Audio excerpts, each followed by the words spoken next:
show it Sure, both okay. places. All right, here we go. Yep. Okay, and we are live. Hello, everybody. All right, wait, no, hold on. I messed that up. Let's just say good morning, everybody. Orange J here with Ready Player Will. Will, how is it going tonight, my friend? It is going excellent. Always good to chat with you. This is a really exciting event going on with the manual PvP. I know there's a really hardcore community that's excited to see the tournament. We have some chances here to, go over some Q&A. We're going to talk shop later. It's Saturday night, so it's the weekend. There's like not much more I could ask for right now. Yeah, absolutely. So, I've been looking forward to this actually, because you and I don't get to do a ton of stuff together, and it's always fun to collaborate with other creators. Now, a couple things I want to mention as we get started here, and then we'll update this as we go. The chat function in YouTube chat is disabled. We're going to be reading all of the chat through the live PvP Discord. So in the description to this video, there's a link to join that Discord. I also put a little message on the bottom of the screen there that just says join the official PvP Discord live chat with the link in the description. Also, remember, the more people who join that, we get prizes in game. I believe our next tier of prize is like UR antlers or something. So that'll be really good. We're trying to just push those numbers up, continue to just show, show the developers that the PvP community is alive and well. So if you're trying to chat with us, trying to communicate that way, hit up the Discord. We will both be in there monitoring it the whole time. In fact, I'm going to the discussion channel now, pulling that up, and I already see some people in there hanging out right now. I see Will is also even typing, so there we go. We got all of the stuff going on. Great. All right, Will, what you got? What's happening in your life tonight, man? What do you want to open up with? First, open up with an apology that the video is not working for my side of the screen here. We had some last-minute technical difficulties trying to share screens, and there's some stuff going on. But regardless, I'm here. We got the voice. It's all we really need. But outside of that, just, same old with the gaming. War Division's obviously a bunch going on right now with Road to Worldwide, and taking advantage of a lot of those gifts they gave us. There's a couple characters that I was able to awaken that I finally had off the backlog, and just a whole bunch of stuff. The community's been a lot of conversations that have been fun to dive into, and new character reviews. I mean, it just goes on and on. Oh yeah. Now, my man Squall, if you guys know, Final Fantasy VIII was my #1 Final Fantasy game back in the day, so I'm rocking him on the home screen, and I've been very happy. Like, I know he's not Elia, but I've been enjoying myself some Squall. Have you gotten to enjoy Squall yourself yet? I have. I actually pushed to max him before I did for Renoa, and I have dabbled with him in Arena. This is a very tough week to do so, though, just with some of the limitations of the bonus units, and you can't really have the flexibility to lose a whole lot because there's limited refreshes. But from what I've done in Limited Guild Wars, he's performing essentially how I thought he would, and there are a couple things that I'm still looking forward to in terms of potential future vision cards with I know the community looking forward to Melnia and hers, the new Trials of Reckoning item. There's obviously like map changes where we can finally open up the full cost as opposed to the limiting cost of $290 for this week. So, but those constraints all aside, man, he's still pretty solid. Dude, yeah, I've been loving him. I had like a 40 game win streak in the Limited Arena, but the Limited Arena is auto PvP. We are doing a manual PvP focused stream tonight.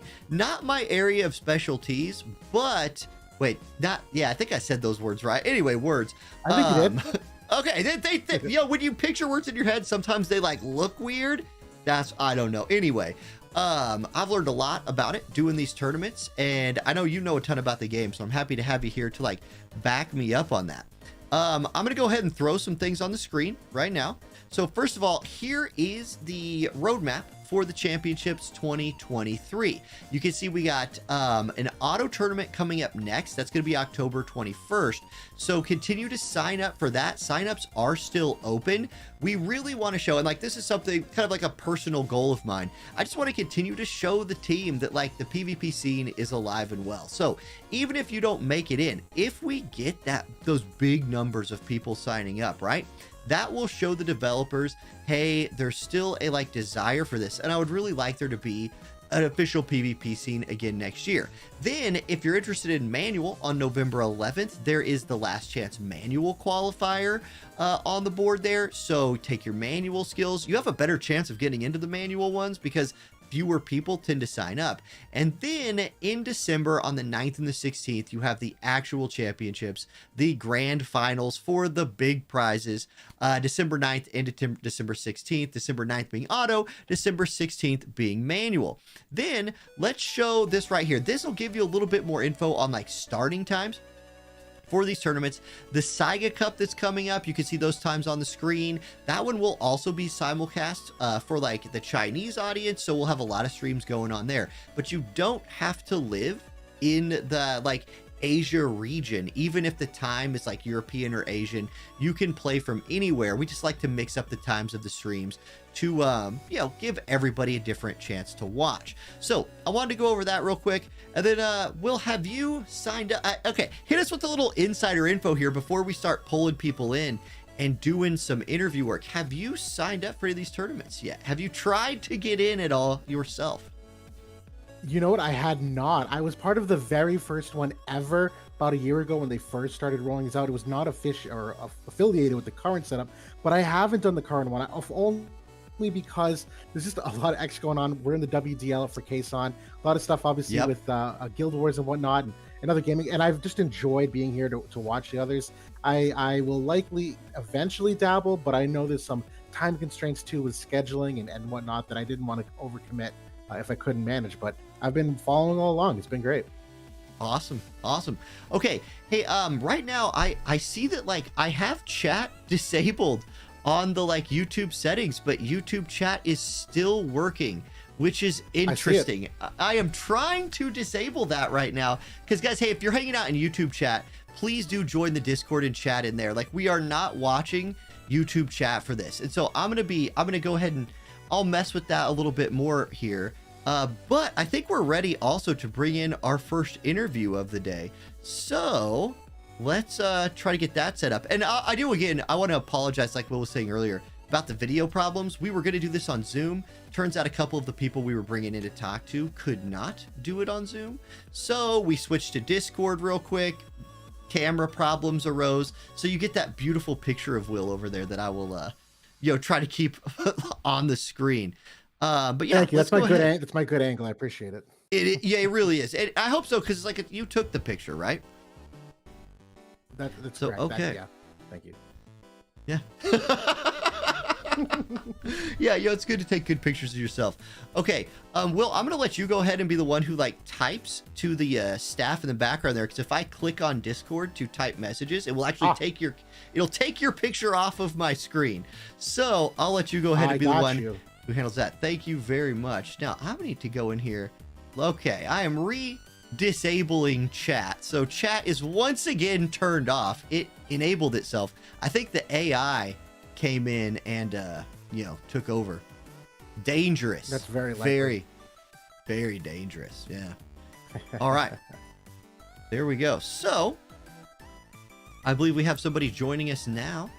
And then, hey guys, if you're in the Discord, by the way, ask questions. We allowed ourselves a little more time in this one to answer some questions from chat. So if you're dropping any questions, just let us know. I will go ahead and while we're waiting for somebody to get in, I want to show you guys something real quick. I'm going to show off my Squall a little bit here.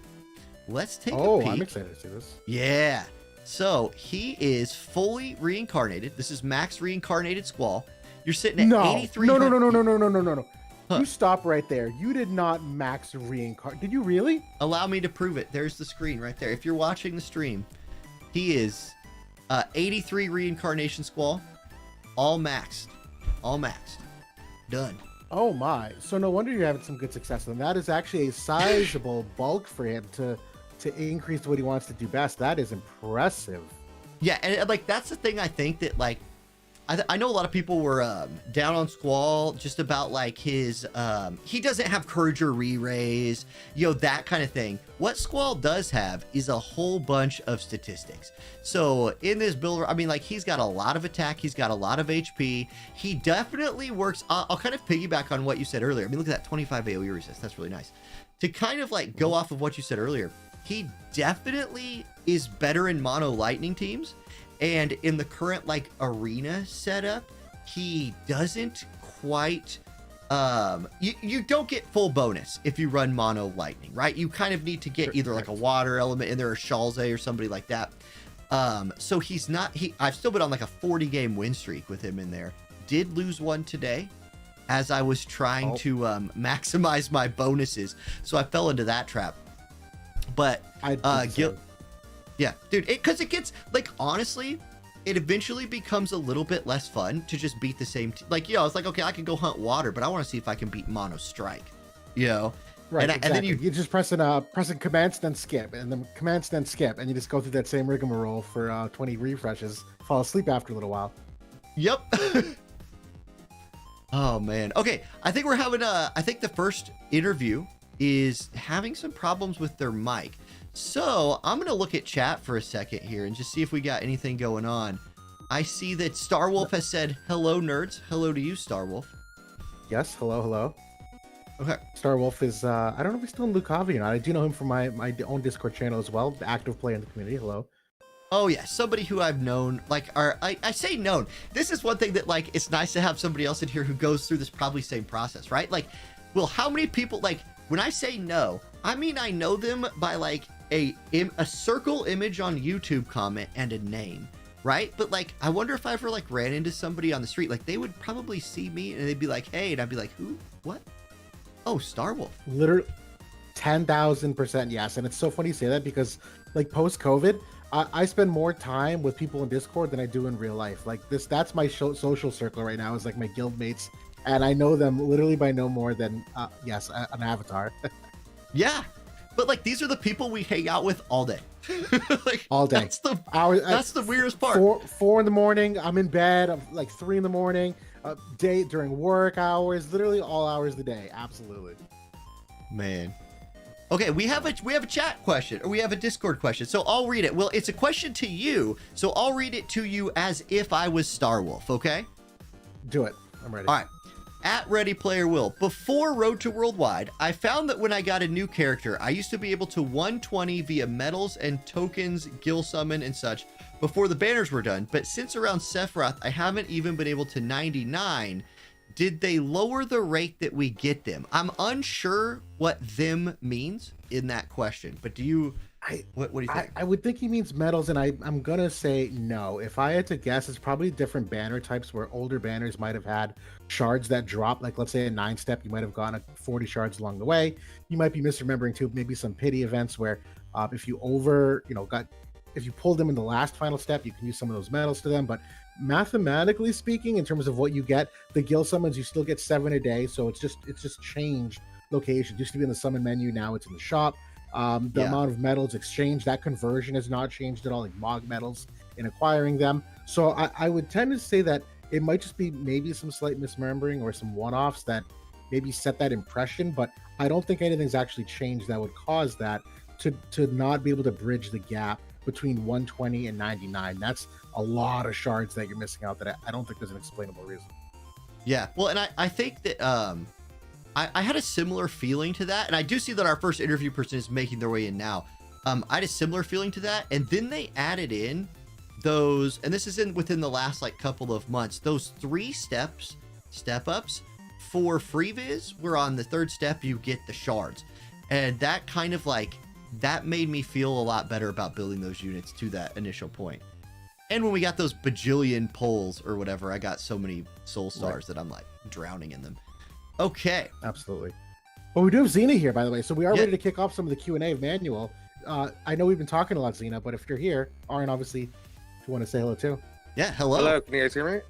We can. Yes, we can. Oh, okay, wow, it's working. All right. How are you guys? Good. We're doing really good. Really excited to be here. Thank you guys for having me. Dude, thank you for joining. Thank you so much. This is exactly what we were looking forward to. I know there's some good questions here. And thanks for your time also. I know it's a Saturday night. You could be doing literally anything else in the world, but here you are being hardcore about finding out some more about War of the Visions. We appreciate you for it. Thank you. Yeah, that's what I like. I'm here to win. Okay. Right on. So, Xena, I do have a list of the questions that you submitted. Do you want to just jump right into those, or do you want to give a shout out to anybody in the game? Okay. Well, I just wanted So to say, first of all, I just want to say thank you to both of you for all your hard work. I follow you guys all the time. Learn a lot from you guys. Thank you very much. And no, thank Orange you. J, I'm also a fifth grade teacher, so totally relate. So, Dude. but yeah, Oh, I'm man. ready. Yeah, let's get it. You're really yeah. Okay, there's so much to say there, but we only have an hour and a half for the live stream, so yeah, a lot. Okay, all right, let's jump in. Now, I think a fun way to run this would be I'll like ask the question, and then Zena, if you want to follow up with anything, and then Will, like if you're giving advice, we can see my client on the screen, so I can kind of like walk through things in game while we're talking about them. I think that would be fun.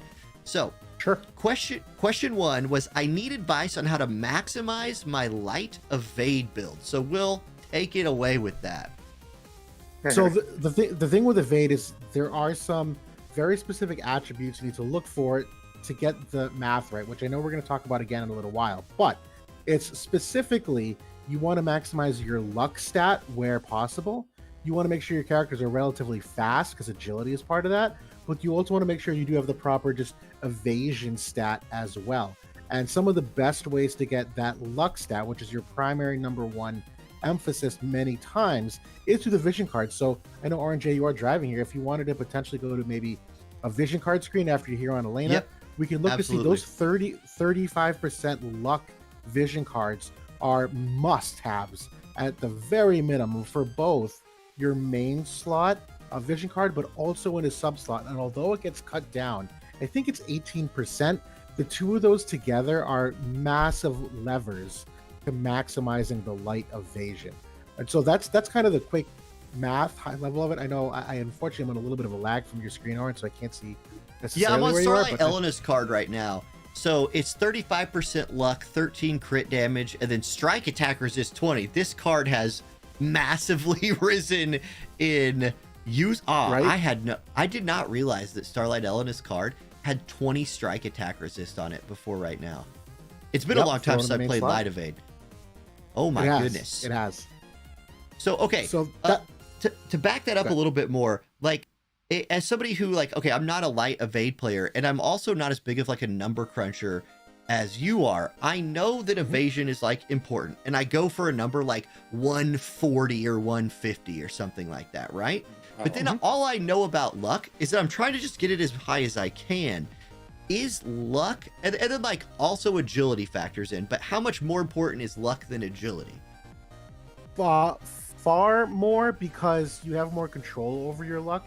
Your agility is kind of set in, you know, what the character can maximally achieve and what they normally have. But luck tends to be a bigger influencer on that. Okay. And I'm trying to pull up my own thing. The biggest difficulty with evasion and knowing whether you have enough or not is that there is a little bit of calculation that you need to do outside of the game to truly get to that place where you know how much you need to evade. And there are some resources online that people have put together for spreadsheets, let's say. And I know one of the other things that might be best too is finding a friend, if possible, on Discord, and maybe just doing a quick free match and trying to see what their hit rates are against you. But I know that in-game menus, there is unfortunately not a very clean way to see what your total evasion potential is. Yeah, like the easiest way to do it is to like see evasion is to equip and unequip gear, which is a terrible, like, for example, right now I'm equipping Elena's sword, and you can see that her evade when I equip it goes from 35 to 45. But short of doing that, yeah, it's not a very easy stat to see. Well, and I'm sorry, just to elaborate on that, and well, I think this is the third question you might have submitted. That evade stat that you're seeing on that equipment screen is only one component of the final evade, so it's actually very misleading. I remember someone had built a Una, and they had stacked a bunch of evade, and the in-game menu that said, hey, my evade is this number, why isn't she dodging? And the answer is simply because there's other things that go into that calc which the in-game menus don't provide us with. Right, because evade... Oh, I'm sorry. Yeah, go ahead, Zeta. Go ahead. Chime in. Oh, no, I was just saying, I'm just learning. Yeah, no, go ahead. You guys are good. Yeah, thank you. This is all good stuff. All good stuff. So, like, right now on the screen, I'm switching from pod to black garb. And when I do that, the evade goes from 45 to 61. But I think what you're saying is, like, when like when the calculation is made of will I evade or will I not evade, the first part of it is like, is it a guaranteed hit attack, right? And like, if it is, then just throw it all in the trash, right? Yeah. Unless you're Yuffie or somebody who has that evade, or who has evade. No, you know what I mean. But the evade stat is part of the calculation, but then the agility stat and the luck stat are then also calculated in, and then at the end of all those calculations, you either dodge or don't dodge. Correct? That is correct. Yes. Okay. Okay, that makes sense. That makes sense. Another piece of advice I wanted to throw on there too is a specific. Did you play during lock? Do you have lock? Yes. Oh yeah. Favorite character of all time. So yeah, I do have it. And he's max reincarnated about to like 25. No kidding. There we go. All right. His TMR, and I don't think he could equip it on Elena, and that's why I'm sitting here messing around and not finding it. But his TMR, I think, is almost necessary, or something that can buff like that. You get such a good evasion buff, and I'm trying to just find it. Here we go. So Treasure Hunter's Fortune gives you agility and luck AoE to your allies. So I would say, and especially in like a manual sense, you're going to be able to set that up. The trick is going to be in manual, you got it for 3 turns. So like get everything else up. Like I think in manual, something that I've seen is you get something like a shield, right? That has a 3 hit, put that on turn 1 and just don't worry about engaging yet. Right. But then I think on the turn before, you're going to walk in there and start hitting people. Make sure you're getting like an agility luck buff and an evasion buff online, and then, let the dice fall how they fall. That would be kind of my little tip there for manual that play sounds specifically. Awesome. I would agree with that. That was going to be one of my talking points I wanted to emphasize tonight, was that a lot of people with manual play often will be a little slow or hesitant to engage and start the fight from happening. They'll kind of turtle up for a little while. And if you do that for too long, you'll have your buffs wear off. And so that's actually very strategic component of manual PvP. It's just kind of knowing, and Aaron said it perfectly. There's some things that never expire, like let's say courage or a barrier. They just are on until they're gone. But there are other things that are turn limited, and those you want to pay a little extra emphasis toward. Yep. Okay, that sounds good. Thank you guys. That's awesome. No, no problem. Question number 2, Will, this one is all you, man. Like, I am excited to see what you say about this. I need advice on what imperils are. Absolutely. And Zena, can I just clarify? Yeah, I have no clue. How they work? Okay, all right. No, this is good. So essentially, the way it boils down to, there's a couple ways that you can resist damage in this game. One of them is, say, defense or spirit, right? Another one is the weapon type resistance, like slash res, missile res, things like that. Another type is element resistance, so something like water resistance, light resistance. What an imperil does is that it takes that resistance and it subtracts from it. So essentially the way the damage calculation kind of goes, and I'll try to keep this as high level as possible. Let's look at something like defense. If you have 10 defense, it essentially means you will block 10% of the physical damage that's incoming. If someone were to imperil your defense, like a defense break, and they make that smaller, or even make it go negative, if you have 10 defense and they make you go negative, it'll actually increase the total damage because you're no longer preventing any of it from happening. And I'll just kind of rephrase that in a simpler way too, is just simply that it will reduce the amount of resistance you have for the total damage you receive. And so imperils are a great way for people to amplify their damage on you because they're reducing how much you might resist. And there's a lot of extra math that goes into that, but that's the gist of what an imperil is. Okay, awesome. No, thank you. That makes sense. But if you think about something like, and this isn't PvP related, but something like guild raids, right? Like you can lower the slash resist of things to like -90, and then your damage is just crazy. And that's the way people get those, millions and millions of points per run in Guild Wars, is you knock water resist down to -60, you knock slash resist down to -80, and your attacks just are max damage kind of by default, even without chaining, because you've just imperiled them so much. Mm-hmm. And okay, that is good to know. Thank you guys. That's awesome. Awesome. For sure. I'm learning. Could I make one last point just to hammer home the negative? I don't think I said this perfectly. So like 10 defense, or I'm gonna use weapon because weapons can go negative quite easily. 10% missile resistance means you take 10% less damage against missile. If someone were to imperil you and you were to be minus 10% missile, their damage would be increased by 10%. So if you go negative on a stat, the damage can actually, it becomes a multiplier to increase the damage as opposed to resisting it. So it's very important to try to not go negative as best as you can, because then damage gets amplified against you. Okay, my favorite thing about that is imagining it. Like, imagine somebody shoots an arrow at you, right? And like, you're just a person, but you as a human being have negative 50 missile resistance. So the arrow hits you in the chest and you literally pull it out and stick it back halfway in again. And you're like, dang it, my missile resist is so bad. Beautiful analogy. Yes. Be like an arrow hitting you in the leg and blowing off your entire leg. Yeah.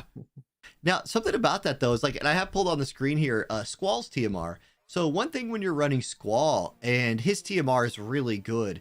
One thing, an underrated part of it is it raises your defense debuff resistance, and it's actually a 100% defense debuff resist if you max it out. So I actually don't have the, well, I haven't maxed this yet because I've just been testing with it. But that will, like, for a unit like Squall, defense penetration would still penetrate whatever defense he had. Like if I went and looked at a group I'm running, let's go look at like an arena team here. Well, not that one. Of course, I don't have my team, and it's whatever. Okay, so this Squall has 38 defense here. If he crits, he's going to go up over 50% defense, but he could get defense debuffed, which is imperil, which would lower that. His TMR would prevent that, but it wouldn't prevent penetration. But penetration doesn't take you into the negative. So that's one of the reasons why like that defense debuff resistance is so good. And it's something that just a lot of people don't use very much. And it's one of the things that makes Squall really hard to kill. So I think did that make sense? Did I say that right? It's a lot of words, but I think it makes sense. Yeah. Yeah. Okay, I do have mine max. I was going to say, I'm an idiot if I've been playing without this thing max. Right. Okay, You brought up just a quick good terminology point too. We say the word imperil here, but even something in game where you say defense debuff, that defense debuff is the defense imperil. That word debuff can somewhat be used interchangeably with imperils. Not all debuffs are imperils, but all imperils are debuffs. That's kind of what I'm going with. There we go. That makes sense. Thank you. Yeah. Okay. And then the last, your third question was how accuracy and evader calculated. I feel like we've kind of talked about that, but we haven't talked about accuracy actually. So accuracy very similarly looks at two stats of yours and then your accuracy stats. So accuracy looks at dexterity. It also looks at total luck. So luck is in both equations of evasion and accuracy. So luck is one of the most underratedly important stats in this game for that reason, that it's dexterity and luck and then your accuracy stat. And I know if Aaron were to pull up on the screen how we did before to look up the evasion stat, you can also see your accuracy stat in there. Yes. And so the very rough way of how it ends up getting calculated is, as you mentioned before, the evasion looks at your luck, agility, and your in-game evasion stat, calculates some kind of big percent number. Then the person who's attacking you, it looks at their dexterity, their luck, and their accuracy, calculates some number. And then it essentially becomes evade minus accuracy. And that's the total hit rate. So if your evasion rate, I don't want to get bogged down in the numbers here, but if it was, let's say, 350% is your evasion rate total after everything's added up. 350%.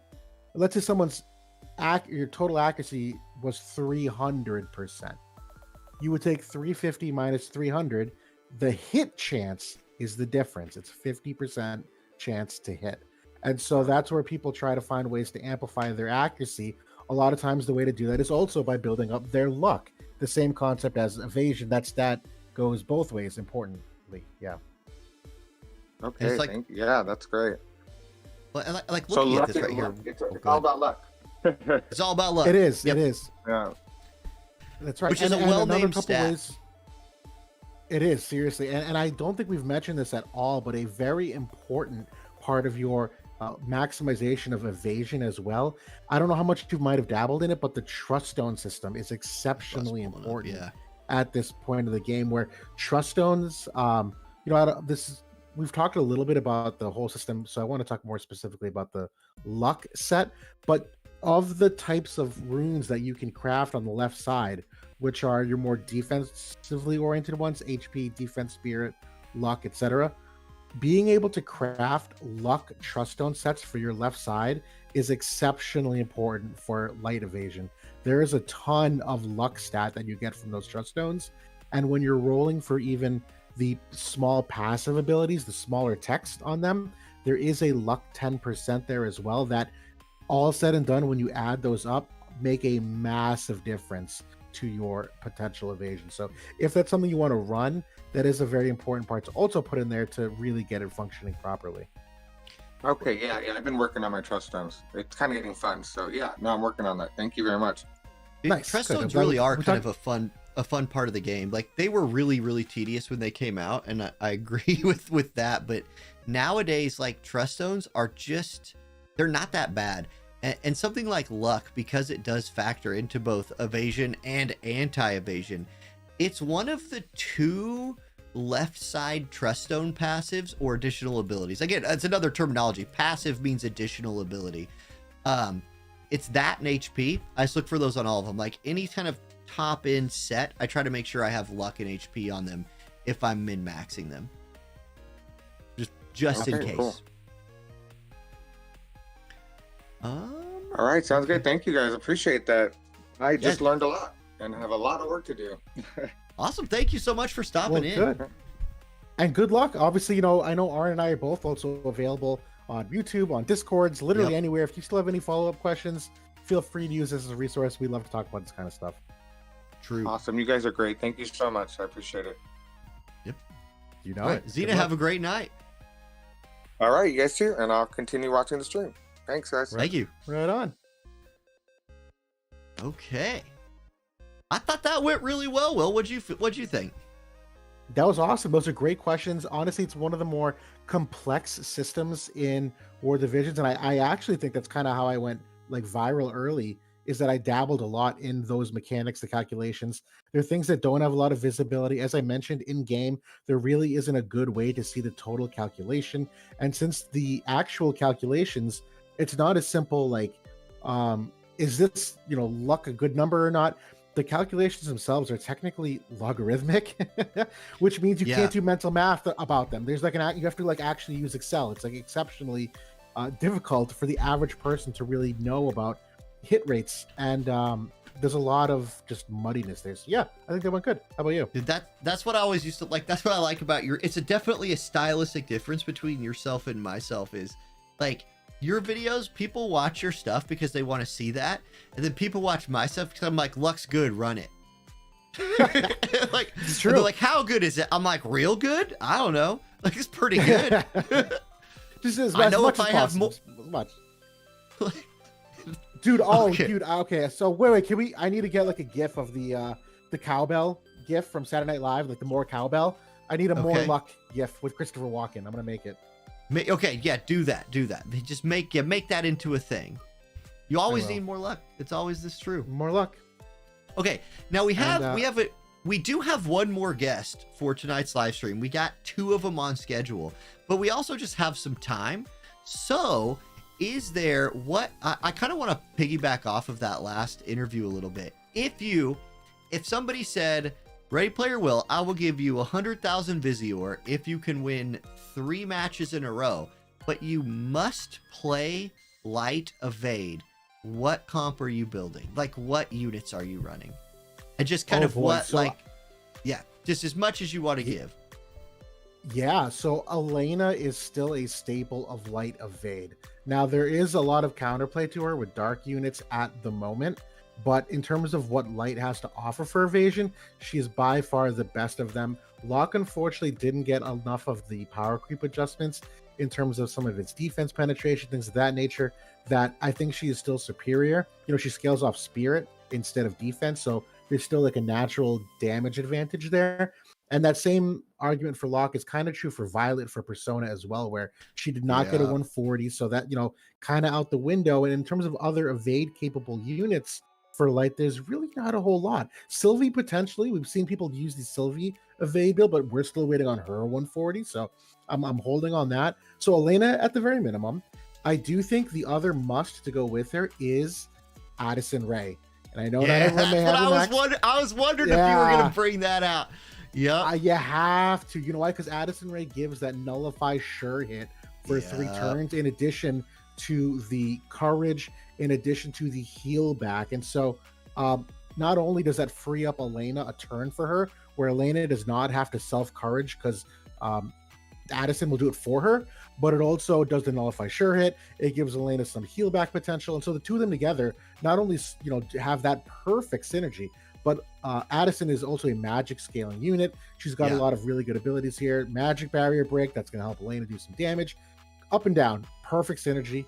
And then the third unit is literally your pick of the choosing. I am a big fan of Warrior of the Light still, where he does his job fantastically. I also think that Engelbert still has a very good place in the current meta, let's say, of a lot of strike res, very bulky.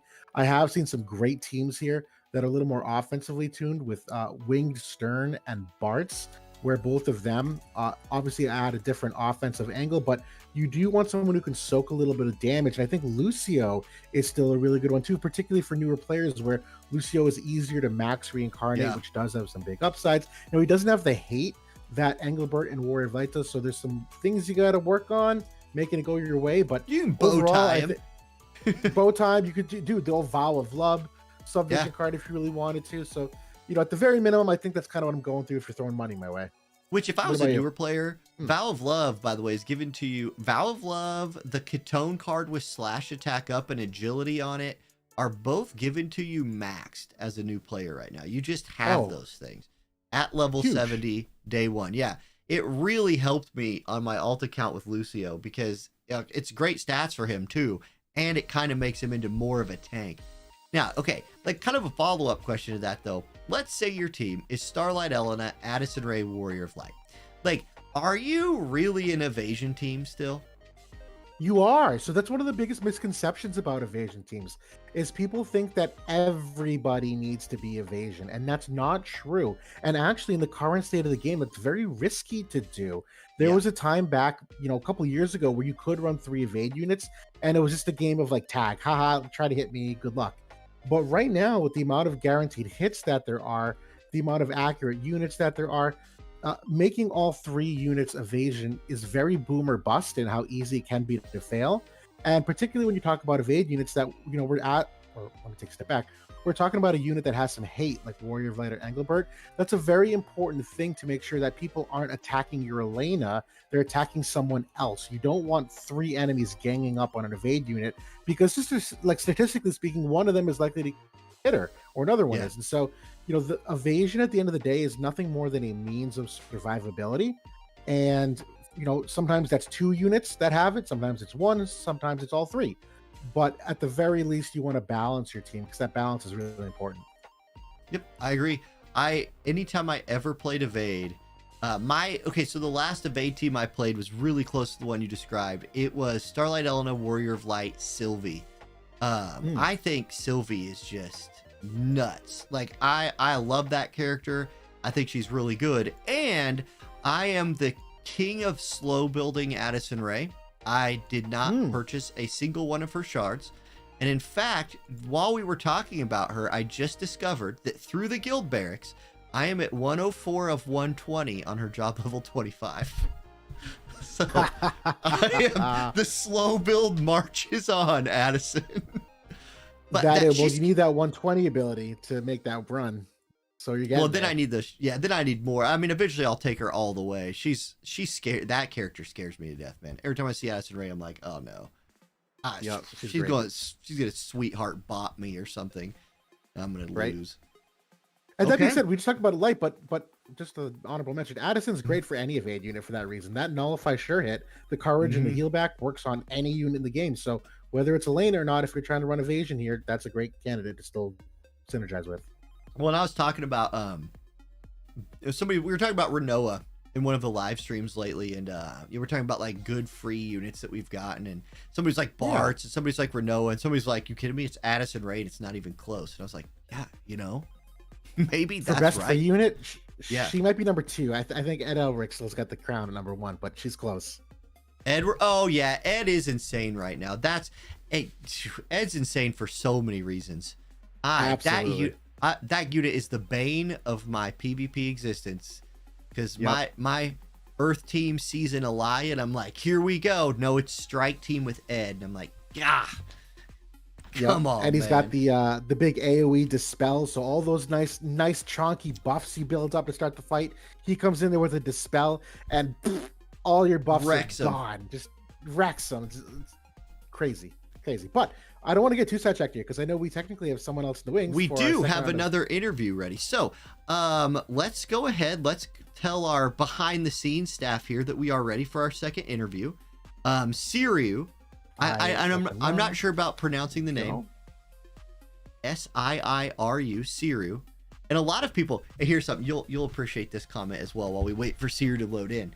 Okay, I've met so many people whose YouTube name is different than their Discord name, which is different than their Twitch name, which is different than their like display Discord name. And so I get a message from somebody with a question, and they're implying that I know a bunch of stuff. And I'm like, who is this person? It's like, this could very easily just be somebody we both know very well. Right. We have no idea. And they're joining in. And the pronunciation is Siru, which I'm sure they'll say in a second. And I think they're in the channel. So Siru, what's going on? Hi. Yeah, it's Siru. Hi, Siru. Fantastic. How's the night going so far? It's going pretty well. How about you? It's good. Awful. It's terrible. I'm ready to go to bed. This is dumb. Relatable. No, this has been fantastic. We're off to a fun start. A lot of good topics, and you have some really great questions here. Yeah. In particular for manual, where I know the last one was a little more conceptual in the Q&A, but this is some great manual questions you asked here.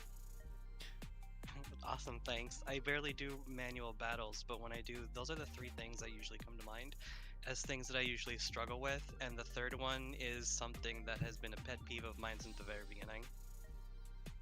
That third one is like one of the reasons people avoid manual PvP. I think it's probably it got such a manual PvP got such a reputation for, and you guys who don't know what the questions are beforehand, his third question was about people hiding in corners, right? Camping corners. Back in the day, like what were our first couple banner units? Frederica and Lucia. And so our first couple new units in this game were like massive corner campers. Frederica just barraged you or sharpshooted you from across the map, and you just trudged along with your Engelbert. You're like, I'm coming, and she's lapping you and just dropping arrows, and it was so annoying. And I think that turned so many people off manual PvP early. There's less of that now, but you do still see it. There is, and actually, we will talk about that more in depth. But yeah, I mean, we can kick this off. Start from the beginning if you want, talking about the Q&A number 1. Yeah, Aaron, go ahead, lead it if you want. So yeah, question 1 was really simple. Optimal positions at start. So I'm going to pull up some maps on the screen, Will. Do you have a map in mind that you'd like to talk about or anything? Oh boy. No, not specifically, but I have some thoughts about optimal positions, but not of a map in particular yet, where obviously each map has a completely different setup from where you might potentially start. So it is obviously map specific to where you start, but I'll let you pull up that map first if you wanted to go that direction with it. Okay, so how about, well, Coastline 3 is a relevant map right now, right? So I'm going to pull up initial placement on Coastline 3. And before you get going, I think my first thought when I saw that question was, it really depends on what you're trying to do. If you're playing, so like here's Coastline 3 right now, right? Like it's the current limited arena map. If I was manual playing this map, I see a couple of things. I definitely see a corner over here where I could just pile in, like over here on the far right. And unless they like got lucky. If I wanted to hide, I feel like I could hide here, or I could try to hide here on the higher ground. Maybe this would even be a better case. Either way, I'm playing a risky game of, does the enemy start directly opposite of me? If so, I've actually cut down the distance between me and them. But if they start in standard positions or they start in the other corner, I've really kind of increased the gap. Alternatively, if I really wanted to engage them quickly, like I was playing a team like how I personally play manual, I would put all of my characters up here like this, and I would immediately start by running straight forward with the straight at the enemy. So, okay, Will, go. I'll let you take over now. Yeah, no, I agree with you that the answer is it depends. And then, it's the lawyer in us, we always say that. But the one thing I do tend to see more often than not is that characters are grouped together. Very, if never, do I see manual PvP start where you have characters that are in completely opposite sides of the map or very, very far spaced away. And I know part of the reason for that is you lose some of the agency over controlling your turn order, where characters that are grouped together get the agility bonuses from unit affinity. And so one of the most important things about manual PvP is, and you can see this on the left side of the screen when you scroll, is your turn order and managing your CT. And so I know when you have units that are a little more spread apart, that becomes a little harder to control that turn order. And I know that's the other thing, you want to try to like get your turn orders grouped up together, that you know, you don't want to have someone attack and then the enemy goes twice, then you get to attack. You want to have some consistency with how you do it. That's a kind of very long-winded answer, but bringing it back, I do think grouping them slightly closer together, and then you can decide how you want to spread them out. So, you know, if you want your healer to stay back, then don't move your healer, let them stay back. If you want someone to move forward, you move them forward. But in terms of starting positions, I think it's important to keep them relatively close. And to Aaron's point, you really want to look at the map and just think of your worst case scenario of what you don't want to have happen. So if you have a team that you need a turn or two to get going, you want to try to pick a spot where you know that maybe there's a land barrier between you and your enemy that they can't come right at you. Or maybe you pick a part of the map that is even playing it safe. Maybe you pick the middle and you say, even though it's the middle, I know I'm not going to be directly across. I have some wiggle room. But that's the biggest thing for me, is knowing that you're not, or you're avoiding the worst case scenario, if that makes any sense. Yeah, it does. But I was going to say, like, just as a to kind of go with what you were talking about, the unit affinity bonuses. So right now on the screen, I have Starlight Elena. She's standing next to Warrior of Light. Her agility is 114 and her luck is 453. Now, she's not, fully geared out, right? But she's at 114 agility, 453 luck. If I move her across the map away from those other two characters, she goes down to 109 agility and 434 luck. So it is a significant stat buff to just be standing next to people on my team. You also get dexterity, which I don't even ever dexterity is never something that I consider very much. It doesn't do it as much as the other two stats. I would say agility is the most important of those. I would agree with that. Dexterity is for Jaden, honestly. Yeah. You know what? At this point of the game, the dexterity, it used to mean a lot for accuracy, and it still does, like to a degree. But once you get to those absurdly high levels, it really stops mattering. At this point, it's really more for crit rate than anything. Now it's less on the accuracy, more on the crit rate. So I agree. Of those three stats, probably the least beneficial of the three. Yeah. But yeah, do you have any other questions about optimal positions? Because we have some time to fill. We don't have to be confined to these three if you don't want to. A lot of the questions I was going to ask were already covered earlier when you had your interview with Xena, but something that nobody ever tends to bring up is CT, and I do not understand CT very well. Oh, it's a big one. You are very excited. Will, take it. You're excited about this one. I am. I'll talk this. Yeah, so CT is the absolute king of manual PvP. It's the absolute most important thing, and people that win manual PvP are those that understand it best. And I hope I did not just dash all your hopes and dreams, because I know you said you're not very familiar with it. But the way CT works, so in this game, you enter a match, and the way time progresses is that it considers, we use the word ticks, and each tick is basically a snapshot. And and it determines whose turn it is, if a spell cast is going off, yada yada. So a tick will happen, and the way it works is it takes 10% of everyone's agility on one tick. So if you have 120 agility, it takes 10% of it, it gives you 12. It fills up your CT bar up to 100. So tick 1, everyone's agility gets divided by 10. And the game says, okay, is anyone at 100 CT yet? If the answer is no, goes to the second tick. You do another 10% of your agility.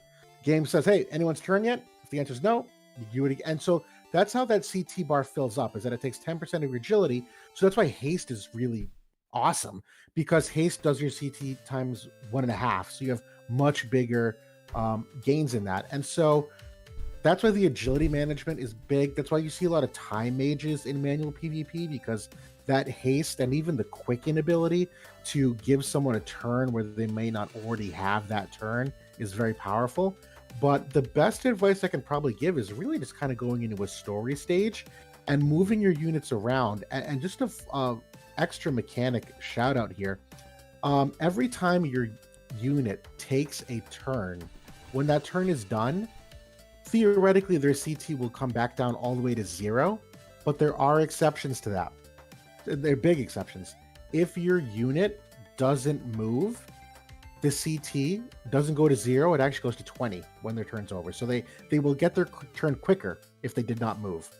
And if they did not act, right? If they did not act, so take an action, it's the same thing. So if you moved and did not act, or if you act and didn't move, you would start your turn with a head start. And if you did neither, there's actually a lot of characters that do neither move nor act, they'll stack, and your next turn, you'll start with your CT bar at 40 out of 100, and you'll see that quite often with a lot of support units, where if they're not ready to do something yet, you'll just have them stand there. And so they'll start their turn a little quicker, and you can always see the turn order on the left side. And honorable mention here to JB79 for giving me this little tip earlier.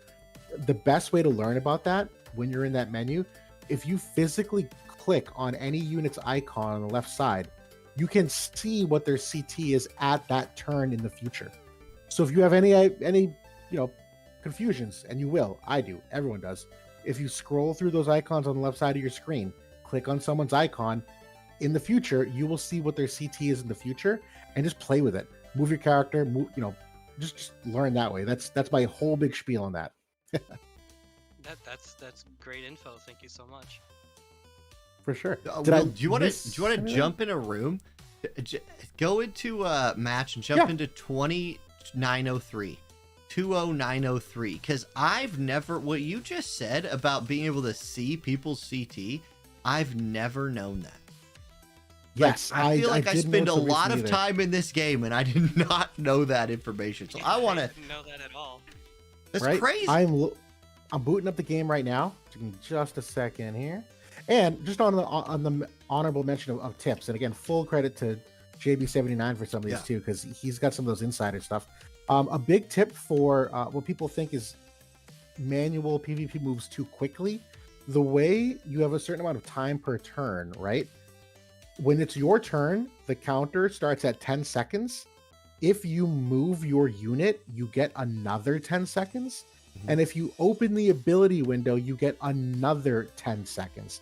So up to max, you get 30 seconds per turn. But what a lot of people will do is they'll start their turn and they'll just move the unit, open the menu, even without any intentions of doing either of those. So they can give themselves the full 30-second window right off the bat. So just figured, we're talking about fun tips. That's a fun tip. It certainly makes sense to me, and makes sense as to why some things seem a little slower in manual. Right? I didn't know that. And I'm opening that room right now for you, Aaron. 20903. Oh, you're good. I'll say I was fighting with the team that you're about to see. I was fighting a full water team earlier today in arena, which obviously is auto. But the team I was fighting, like my Squall actually died to a water team because it was like Ferris, Summer Glassy, and Perrine. And Ferris dispelled my Squall's haste, and they had haste TMRs online. Squall buffed, moved into their range. They all hit him, didn't move, and had haste, and every one of them got to hit him again. Like every single one of them did. And so they actually just chained him down. I was like, what? You know, I'm sitting there thinking like, what just happened? How am I losing? And I didn't lose because Alaya exists and she 1v3'd him. But like, you know, okay, here's showing off a couple of things. So notice my timer's ticking down, 3, 2, 1. I'm going to move. It actually shows you that +10. And then I'm going to open the ability screen and you see the +10 again. So even though I've done nothing, I still have 10 seconds left of the total of 30 seconds that I got. So I'm going to go ahead and just do something in my turn. There we go. And okay. Now, next time it's my turn, I want to show off that thing you were talking about with seeing. So, okay, right now I'm moving my glassy around. I open my menu. How can I see? CT, say that again. So on the left side of the screen where you see the icons of whose turn is what and when, if you click on any one of those people's icons. Oh, I'm sorry. Wait a minute. Where is this? Why isn't this working? Why aren't you working? Yeah. Wait, did JB set us up? Oh, is this a... Oh, no, you know what? It might be because it's not... Okay. When it's not your turn, you can't do that. It has to be your turn. Okay. So, I'm sorry. So now I'm going to wait on it. It should be your turn, so you should be able to do it. It's my turn. Scroll up and down on the icons left and click any character. Okay, so I clicked your Grifford. You can see the CT. Oh, there it is. It's the green. Dude, I've seen that a million times. It's just that green stat. 55 out of 100. Right. So okay. that's really important for calculating ahead of time. Like if someone's getting close to 100, that's how people get their quicken timing down so good, because they can calculate when someone like gets their turn and then you know to quicken them immediately after. Yeah. Wow. I just never paid that much attention to that. Right. Of all the things. How many hours have we spent staring and we never noticed? Seriously, no, for a lot, a huge number. Right. Well, for auto battles, you don't get that visibility because you can't pause an auto battle in CCT.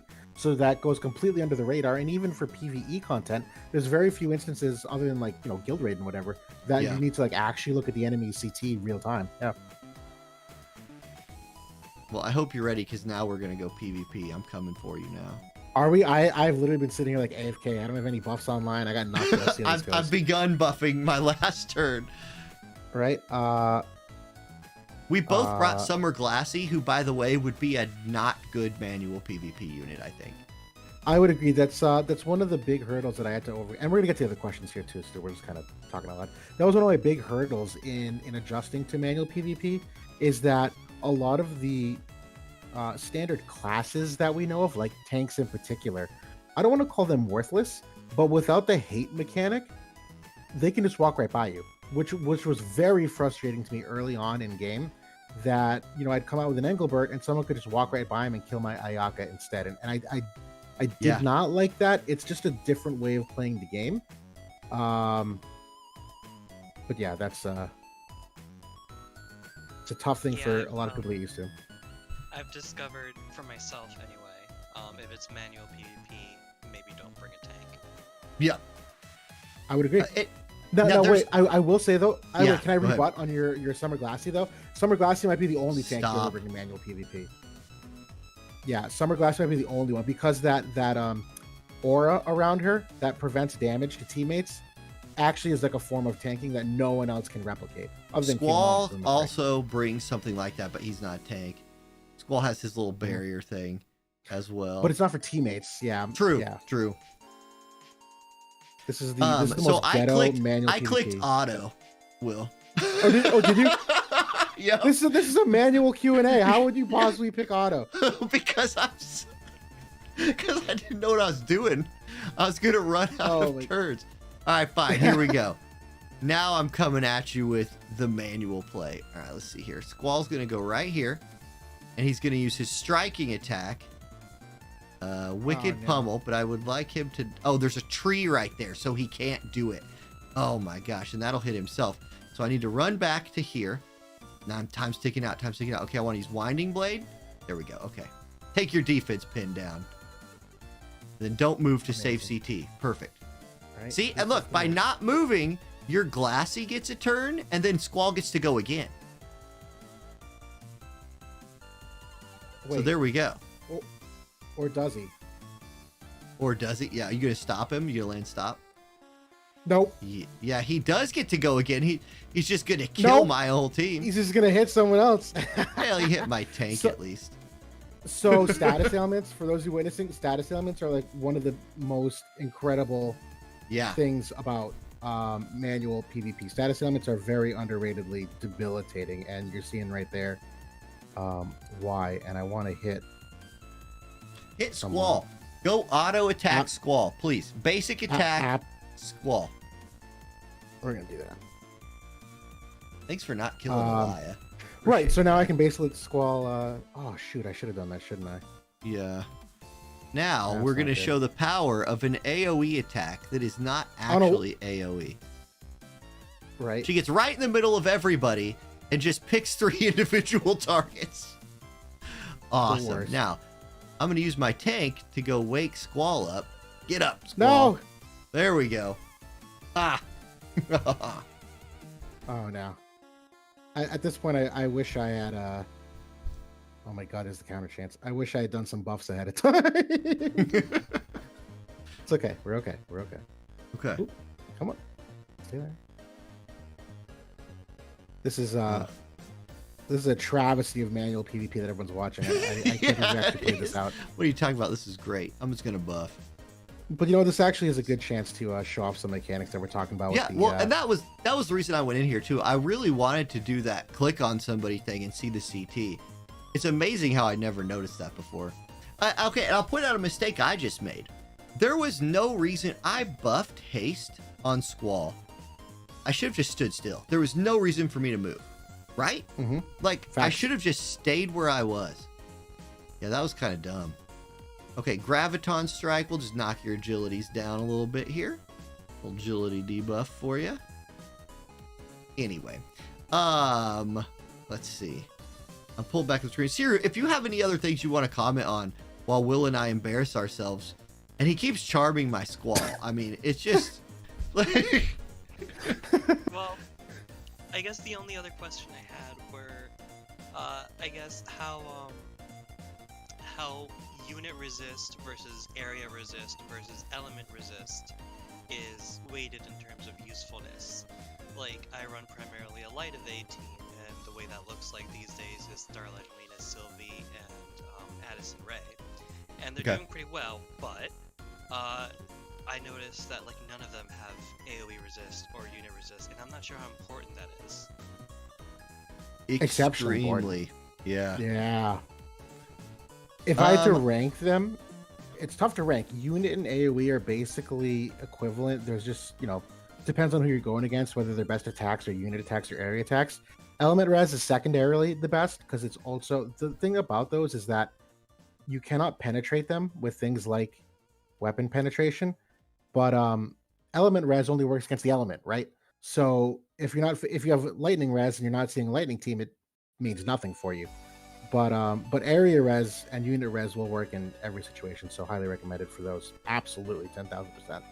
And there's 10 is a 10% damage reduction, or that's exactly it. Yeah, against that. So if it's an AoE of 10, all area type damage attacks will do 10% less damage. Cool, thank you. That's good to know. And we are still going to answer your 2 other questions here, I promise. Because you do have 2 other good, really, really good questions here, to be honest. Yeah. Question 2. We can talk about it. Yeah, we can start. Yeah, let's just go ahead and start. So question 2 was, it was a team comp question with vision cards. So Siru, did you have a specific team comp that you were wondering what vision cards would be good to run with it? Well, when I wrote that question, I had in mind basically everything that you guys had already answered with Xena earlier. Okay. And then I even wrote a little bit in the Discord about like Smite the Dark. Is it worth it over Fundamental Forces in the main slides? Like Evasion plus 24 versus Luck 35%. And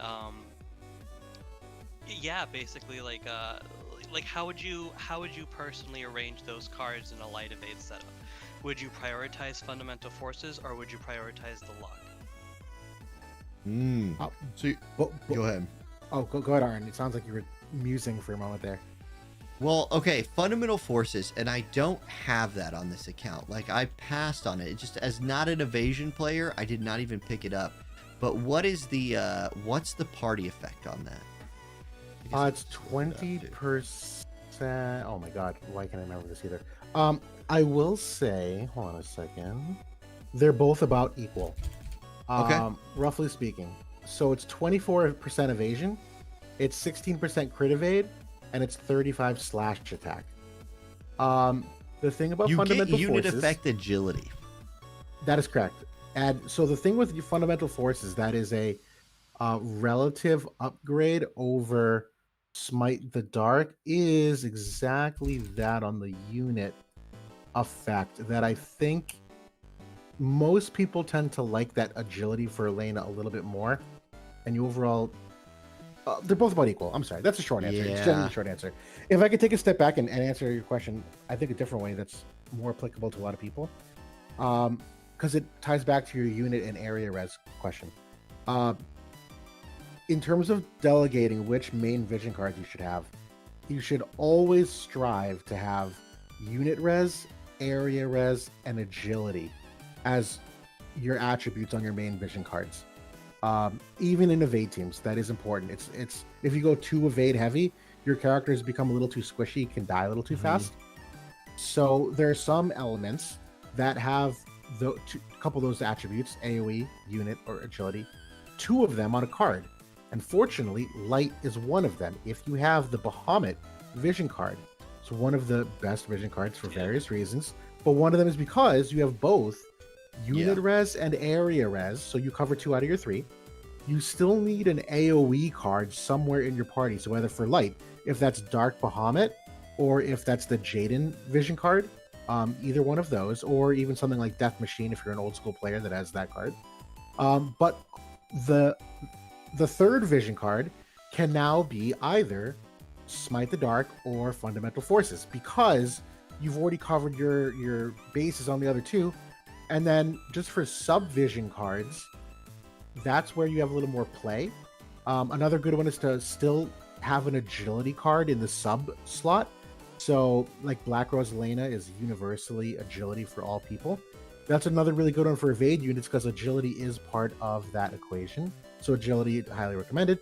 And then a second luck vision card for evasion is very much recommended. And so that's why Fundamental Forces or Smite the Dark, you can kind of interchangeably put them in the main slot or the sub slot. They're roughly similar-ish in terms of your evasion. It's not exactly, but it's close for this conversation. And yeah, so that's kind of the goal for vision card building, in my opinion. Yeah. Okay, so I'm gonna add a couple of thoughts to that. Currently in the game right now, you have the strongest unit in the game right now is Bridal Elia. And if you're building a team, I want to give a little shout out to Smite the Dark here. Why I personally think it's slightly better is I think strike resist is just very relevant right now. You get 20 strike resist on Smite the Dark. If you are and like people will counter that with, well, but Elia has ways of getting around strike resist. Yes, but she does not have guaranteed hit strike attack. Correct? Like I'm looking through her kit again right now on like a side window. She does not have that. I think when you're playing evade, like in this current form of the game, there was a time, and like Merlo, if anybody remembers Merlo used to preach when he was playing evade back in the day, if you play evade, you full on play evade. It's kind of the opposite of advice of what Will just gave. But the game has changed a lot since like Halloween Little Leela was an evasion unit. And now you play evade to be like, it's almost a form of tankiness where you need to build the AoE resist and strike resist, or AoE resist and single target resist up enough that you're a little bit of a bruiser, but you count on living through multiple attacks by surviving 1 or 2 and dodging 1 or 2. So you want to build, so I think that Smite the Dark gives you that strike resist. It will help you maybe live through an attack where otherwise you might not have, and you're going to get unlucky and not dodge something. So you might as well resist 20% of that strike damage. That's kind of my little add-on to that. I agree 100%. In terms of picking the 2 in the current meta, I would agree Smite the Dark is superior for that. Yep. sounds great to me. There's been a lot of water strike teams getting thrown Yeah. in my face recently. Yeah, that'll help you against Perrine, because Perrine doesn't have a lot of strike res pen, if any. Only just 10% maximum. So yeah, that's definitely a good one for that. And I do want to really quickly, I don't know if we want to move on from the vision card convo, but you had a great third question that we kept hinting at before about avoiding opponents, hiding in tall corners or camping. And So, yeah. the story behind that is that I find it doesn't happen all the time, but I find in manual PvP, people will find a tall corner to like sit out and sit there and attack, and then nothing I can do can reach them. Like I can't jump high enough to get to them, or I don't have the attack range to boost to get there, and then they wait out the time and I lose. Yeah. That's a really unfortunate thing that happens. It Quicken. happens more in certain maps than others, but I can think answer that actually. Oh, go ahead, Arn. my headphones are blinking at me. I think they're about to die. But yeah, no trouble. I might just have to, if they do die, I'll just switch some audio things up real quick. It won't take long. But Quicken is a way to get around that. Like if you could build a comp that can put you just have to, the only way to get around that is pressure the enemy. Like that's it. You just kind of got to come at them. There is a, I won't call it a stereotype, but there is a, from the early days, a big thought of manual PvP doing exactly what you just mentioned, where characters would stick together. They would keen blade when you got close, and they would do some quicken stuff and hit you from afar, and they'd wait out your buffs and then engage. There is a timing window that is a little difficult for a newer player, and even myself, I am abysmal at figuring out that timing window. That, to Arn's point, things like quicken, things like extra move, things like consecutive turns where you know that you can move all three of your units safely together and keep your unit affinity. It happens less and less though. Yeah. And it may not seem like it, but that old strategy of camping, the game has evolved enough with the characters getting newer mechanics that it's not exactly the same. But in terms of avoiding it, that's also some of the optimal positions at the start too that we were talking about. That let's say you have a map and you know that there's a spot on high ground that could be abused. That might be a strat in your optimal positions that you put your characters in a place to start that can best attack them should that happen. Because remember, that I said, what's the worst case scenario you want to avoid that? If that's your worst case scenario that you cannot afford to have them sit and camp on a hill and snipe you, then you optimally position your team to try to avoid that from happening. And then you just play around that. Well, it's something that I think is important for manual to remember is you are playing as a human, and a human can make mistakes. So if you pressure them, and we saw this in the last tournament we had, there was a really cool comp, and I don't remember who was trying to run it. There was a really cool comp that was a Jaden Bartz comp, where Jaden was going to be far away, kind of like corner camping, and then Bartz was going to launch follow-up attacks on top of it. And he just misplayed. Like, he kind of had it set up, and it wasn't the perfect map for it, but it could have worked. And he had it set up, and like, I remember talking to him afterwards, and just based on what he said, he's like, yeah, I just messed that up. And you can just force people to make mistakes in manual play by doing something unconventional. And I think he was counting on his opponent camping, buffing, get all his buffs online, and he was just going to say, hey, I'm going to pop Bartz's follow-up attack, I'm going to pop Bells on Jaden, and then I'm going to like rain damage. And he just mispositioned a little bit. His Bartz, or I think Jaden, got killed, and his whole comp just fell apart at that point. Wow, that actually does sound really interesting. I wish I had Bart's build just to try that. Right? It's cool. It's a cool idea.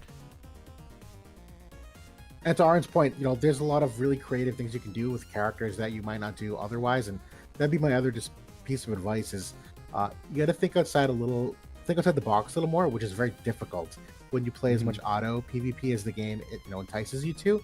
That there's going to be probably characters you haven't seen very often because they're way better in manual play than auto play. I know JB and I, when we do our podcast occasionally, we'll have these back and forths where he'll bring up a character and like, oh, it's a really good character. And in my head, I'm like, when? Why? And he's like, oh, in manual. And it's one of those things that there's sub jobs that they can use that you might not be used to seeing. there's abilities that may use that you may not be used to seeing, and so it's a real fun way to interact with the game because it really allows characters to like maximize their capability outside of what just auto does, and yeah. To back that up, I think when they were developing, especially some of the older characters, they thought a lot more of the game would be played manually than it ended up being. And if you look at a unit like, take Stern, for example, and I saw this at a tournament months ago, but I'll never forget it, it was regular Stern, and like there was not a cost limit in place that forced regular Stern. It was just Stern Leonis. And I was like, is he trolling? Like, why? And I saw this. I know. Yes. You know what I'm talking about. Yeah. Yeah. Stern has these super slow jumping moves. And so he would move into the middle of the enemy, and I was like, he's dead. And then he'd jump, and he's so slow about it, he just floats in the air, and you're invulnerable when you're floating in the air. And so it was actually brilliant because he could never hit him, and he would just move Stern in. He would check the timing windows on when he would land. And then if he was going to get hit, he'd back off and just do something else. And so he'd constantly like move Stern in and be like, jump, horizontal jump, vertical jump. Nope, I'll back off. Oh, horizontal jump. Oh, no one can hit me. And it worked. And it was crazy. If I could add to that, you guys go ahead and you guys, my headphones just died, but you guys go ahead and talk. The stream will still be able to hear you. I'm just going to fix it so I can hear you again. Gotcha. So, all right, guys. So, for those who didn't hear, Aaron is fixing his headset at the moment. It went out.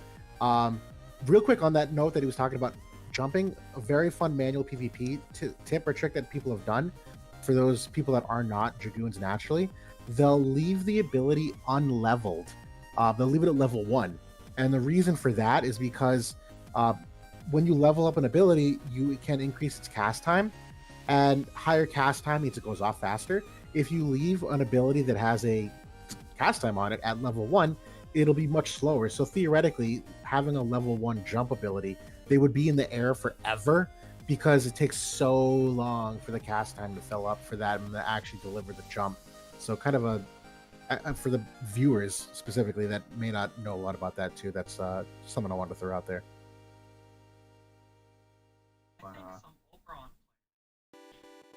Okay, guys, you guys are talking right now, but the stream cannot hear you. I'm switching my Discord audio back to where it can. So give me just 1 second, please, while I do that. Okay, go ahead and say something, please. Yeah, test. There we go. We're back. Okay. All right, cool. I was just saying, for those who didn't hear, we're talking about that jump with Stern, is that a lot of people will also leave those abilities unleveled at level 1. Because when you level up abilities, you also affect the cast time associated with them. So that Stern with the Dragoon sub, they probably would leave it at level 1, so there's a very slow cast time that he can be in the air longer because of it and avoid getting hit. Once you level up an ability, there's no way to go back from it. So you can accidentally brick your character if you've already done that, but it's something a lot of manual players will like look out for when a new character comes out. That's crazy to think, because I just auto level everything all the way. Yeah, that's actually something I total side note, top end game play, we've kind of kept it a best kept secret for a while that we don't level all abilities equally. Now that I'm not top level gameplay anymore, I'm kind of shedding the secrets on those. I will intentionally not level certain skills, and actually you're gonna hate me, Oren. Squall has one of them that you should not have leveled to max. Do tell. I will. Renzo Kukin. Renzo Kukin. That is correct. Yeah. Renzo Kukin, that is correct. Should not be max leveled. That should be level 13. Yeah, I figured it out. Yeah, no, I know. I just turn it off. You can do that too. That too. But either way, we got 10 minutes here left in the stream.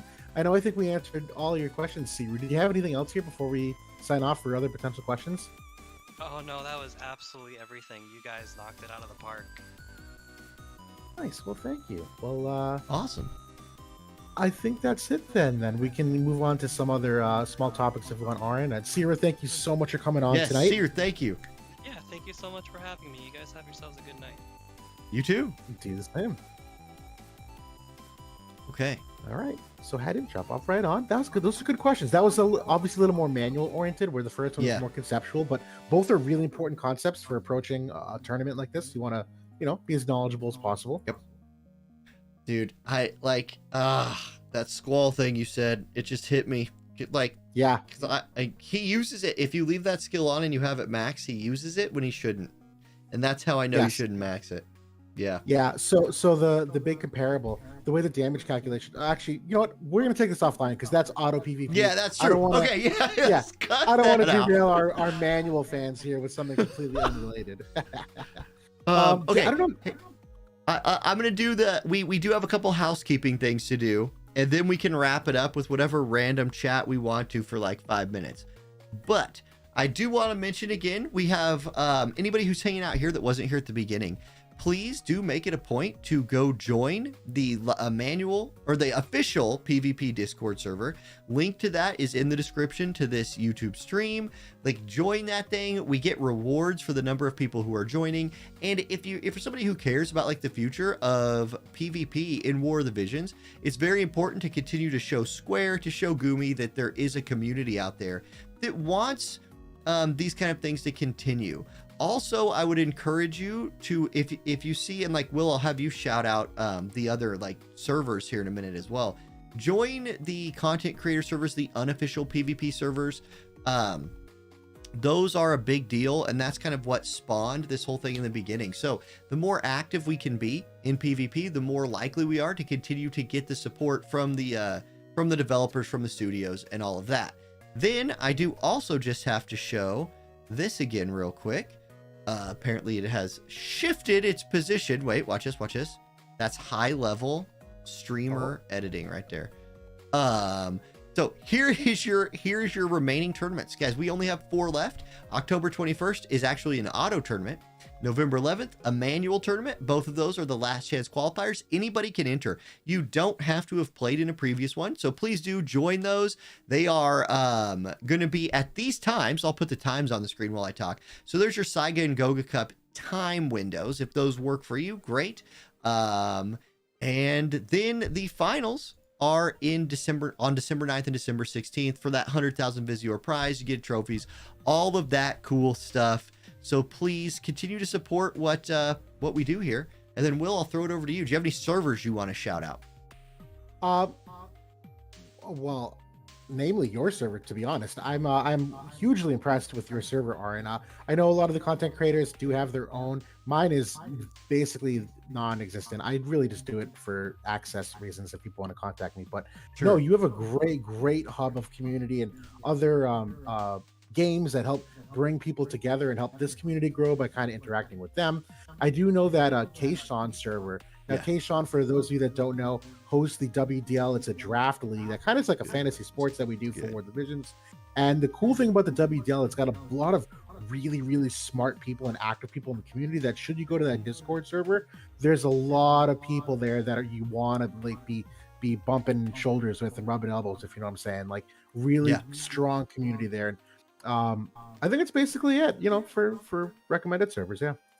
And those would, I especially want you to shout those out because those would be really great places to go. If you ever do make it into one of these official tournaments, those are the places you can go where people would be very happy to help you prepare a team, or 4, because you probably should bring more than just 1. But those are people who just love the game. Actually, no, I'm going to throw one more up for that, just as the exact reason. Yeah. There is a Discord server, the WoTV Live PvP, that JB79 runs. Yep. And for those of you that are vaguely familiar with JB79, he is an absolute master at the manual PvP scene. He does his own leagues for manual PvP. It's one of the things that I wanted to make sure that I did not leave tonight without mentioning. I was in that server earlier because there's an underrepresentation of the game right now of manual PvPers, and that community of people is so smart, knowledgeable, tight-knit, and hungry for like people to come interact with them.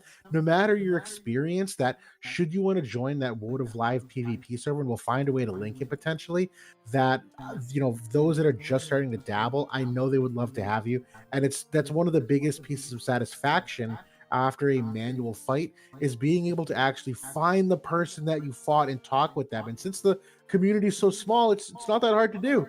So you get a real nice, sense of satisfaction afterward. I told someone I'd mention that, and I just had to get on the soapbox for it. No, that's great. That's exactly what I was hoping for. So yeah, there's a manual PvP in this game is alive. It's out there, and I hope it continues to grow, and I hope people Stop camping corners. Just don't do it. Don't be that guy. Don't do it. All right. Well, that's all of our housekeeping. We have 5 minutes left. So these 5 minutes are yours and mine to do with what we will. And we probably should not have another manual PvP match, or we might actually kill manual PvP. We might. They'd be like, this is jank. I'm not wasting my time. Yeah, I mean, we can, I guess, I mean, do you want to stay on the manual topic for 5 minutes? Or you just want to shoot the breeze about anything? No, dude, up to you. We can stay on the manual topic. Okay, all right, here you go. Watch this. If I was going to play manual PvP with my Lightning team, and I was running Squall, Alaya, let me see if I have like a real Lightning team. Let's say Squall, Alaya, Squall, Alaya, Squall. And I bring Squall in there because he has a very particular set of skills, like Mr. Liam Neeson, that I think would be very useful in this Time Mage sub. So how good would this team be, do you think? You are already onto something with Squall and the Time Mage sub. I'm so glad you brought that up, because as you were hesitating to list that third unit, in my head, that was my go-to, because you nailed it.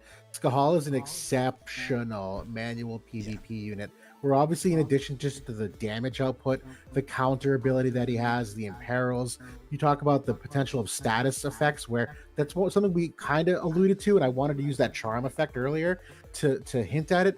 But status effects being as strong as they are, Squall has Toad on his main job. He's got Bio, which has Poison. He's got Paralyze on his Limit Break, all in addition to also on that Time Mage, the Quicken, the Slow, the Guard Haste, the Transposition even. Low-key, I've never used that ability once in my life, but Transposition is the ability to switch position with a target that I had someone mention that earlier. He's got Immobilize. You name it, it's exceptional. I think you nailed it by bringing him up. So continue your question. We actually did see that in the last manual tournament. Somebody ran Lorenzo for like cost limited Time Mage option and ran him out into the middle of the fight, and he was channeling a spell, and I was like, okay, he's like putting a haste on himself, or he's dropping a quicken on somebody. No, he was transposing himself to the back line. For some reason or another, I don't know why, but for some reason or another, he did that. And I was like, oh, cool. It's like 5D chess Lorenzo transposition move. And it got crushed. I don't think it worked, but it was cool. So it actually should work if you do it properly. I think the general consensus behind it is that by switching your unit with an enemy unit, you put that enemy unit out of position so that they're in hittable range by your own units. No, but that's not how the skill works. It's switch locations. Oh, but it was used on a friendly unit. Oh, that's odd.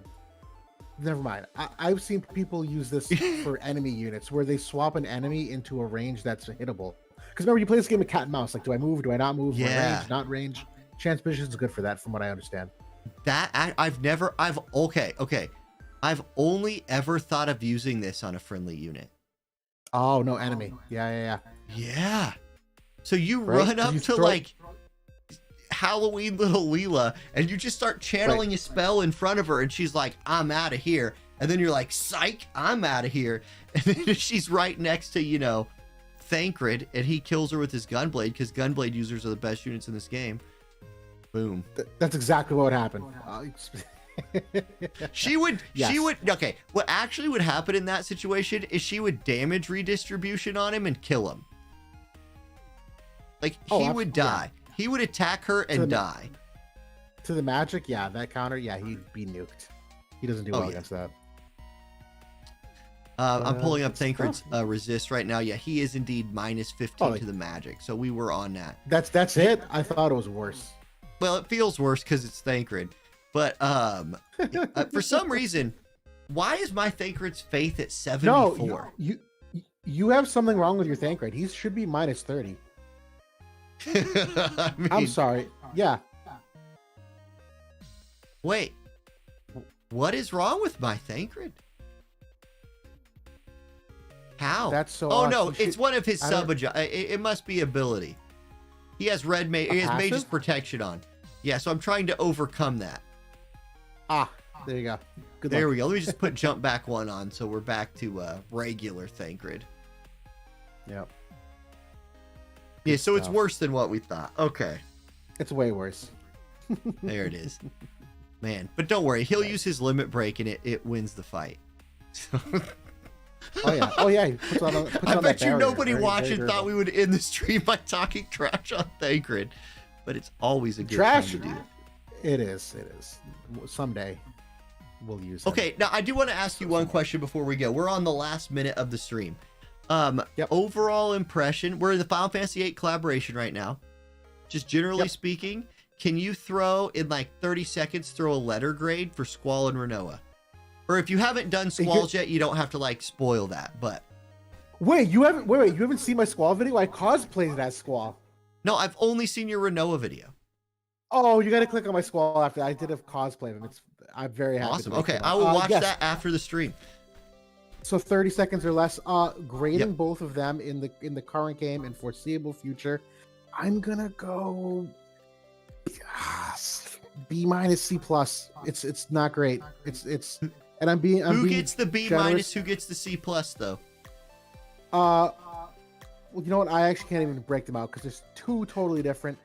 Renoa in the short term, way better than Squall. Squall in the long term, probably better than Renoa. But both of them probably could have been a little bit better for a very high Final Fantasy title. I'll leave it at that. Yeah, I would agree. I wish Squall was a little better, but he is not unusable at all. If he is your favorite character, you can get a ton of play out of him. He is plenty good enough to play. That's kind of my little party shot right there. I've loved playing him the past few days, but I am also just a huge fanboy. Okay, guys, that's gonna do it. Big shout out to both of our guests today. Big shout out to Ready Player Will, and big shout out to Pix on the Discord for handling all the behind the scenes stuff.